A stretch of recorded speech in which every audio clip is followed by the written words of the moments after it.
هنتكلم النهاردة عن مرض هشاشة العظام. طب نشخص مرض هشاشة العظام ازاي؟ مرض هشاشة العظام هو مرض قابل للعلاج. يسعدنا خدمتكم في عيادات الدكتورة دعاء صلاح عطا، أستاذ واستشاري أول الروماتيزم وأمراض المفاصل والمناعة. هنتكلم النهاردة عن مرض هشاشة العظام، وهو مرض خطير بيجي أكتر في النساء من أكتر طبعا من الرجال.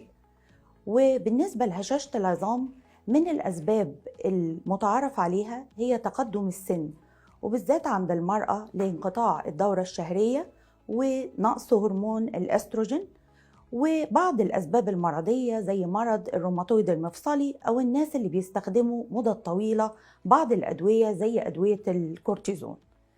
من أهم المضاعفات اللي بتحصل في مرض هشاشة العظام عندنا كسور في عنق الفخذ، عندنا في كسور في الفقرات أو كسور في العظام المحيطة، ودي ممكن تؤدي إلى مضاعفات خطيرة. طب نشخص مرض هشاشة العظام إزاي؟ بنشخصه بجهاز بنسميه ديكسا، والديكسا بيطلع لي نسب لهشاشة العظام. بناء على النسب دي دكتور الروماتيزم بيقدر يحدد بروتوكول العلاج. مرض هشاشة العظام هو مرض قابل للعلاج، قابل للشفاء، كل ما كان التشخيص والعلاج مبكر.